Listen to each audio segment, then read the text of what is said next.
Hello বন্ধুরা, তোমার সকলকে স্বাগতম। আজকের এই ভিডিওতে আমরা রায়মার্টিন প্রশ্নবিচিত্রা 2025 সপ্তম শ্রেণীর পরিবেশ ও বিজ্ঞান বিষয়ের যে তোমাদের দ্বিতীয় ইউনিট টেস্টের জন্য 4 নাম্বার স্কুল রয়েছে, পেজ নাম্বার হচ্ছে 215। তো এই প্রশ্নপত্রের যে তোমাদের শর্ট প্রশ্ন রয়েছে, 1 মার্কসের প্রশ্ন রয়েছে, এগুলো নিয়ে আজকের এই ভিডিওতে আলোচনা করব। তো চলো ভিডিও শুরু করা যাক। দেখো, তোমাদের প্রথমে রয়েছে ফিজিক্যাল সায়েন্স অর্থাৎ ভৌত বিজ্ঞান, একের দাগের একেরটা। ছায়া পড়ার কারণ, আলোর সরল রেখায় চলার ধর্ম। নেক্সট প্রশ্ন 2-এরটা, মেরুজ্যোতির কারণ। অপশন নাম্বার ডি, পৃথিবী একটি বিরাট চুম্বক, তার প্রভাব। ইলেকট্রিক ইস্ত্রিকে গরম করতে সাহায্য করে যে তার, সেটি হলো নাইক্রোম তার। পরিবেশ দূষণ ঘটায় জীবাশ্ম জ্বালানি। সৌরকোষের মুখ্য অর্ধ পরিবাহী উপাদান হলো সিলিকন। 2-এর দাগের একেরটা বলছে তৈলাক্ত কাগজ আলোর ড্যাশ মাধ্যম, ঈষৎ স্বচ্ছ মাধ্যম। পেরিস্কোপ যন্ত্রের দুটি সমতল দর্পণ কত কোণ করে অবস্থান করে? 45 ডিগ্রি কোণ করে। সত্য মিথ্যা? আবেশী চুম্বককে সরিয়ে নিলে আবিষ্ট চুম্বকের চুম্বকত্ব হ্রাস পায়। সত্য। বলছে প্রাকৃতিক চুম্বকের মেরুশক্তি বাড়ানো যায় না, এটাও সত্য। এলইডির পুরো নাম কি? Light emitting diode. নেক্সট প্রশ্ন বলছে চুম্বকের আকর্ষণ বল কোথায় সবচেয়ে বেশি? মেরুতে। নেক্সট হচ্ছে প্রাইমারি সেল কাকে বলে? দেখে নাও। টর্চের ভিতরে যে সেল থাকে তাকে বলে প্রাইমারি সেল।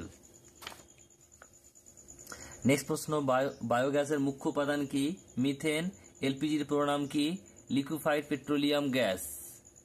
নেক্সট রয়েছে চুম্বকের যে অঞ্চলে আকর্ষণ ক্ষমতা নেই তাকে ড্যাশ বলে? উদাসীন অঞ্চল বলে।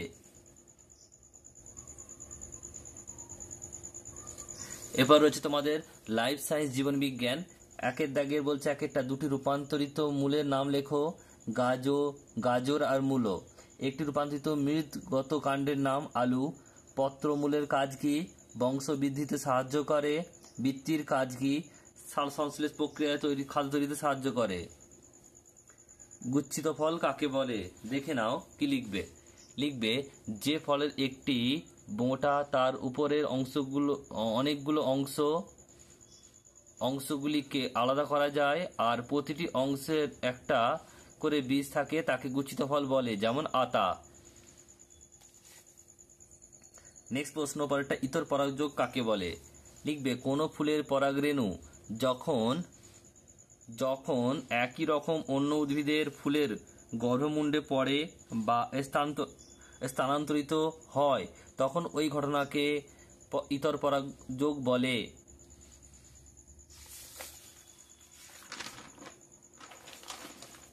নেক্সট রয়েছে দেখো 2-এর দাগের বলছে শূন্যস্থান পূরণ করো। একেরটা, ভুট্টার বীজ তার, এটা হবে শস্য অংশে ভ্রূণের জন্য খাদ্য সঞ্চয় করে।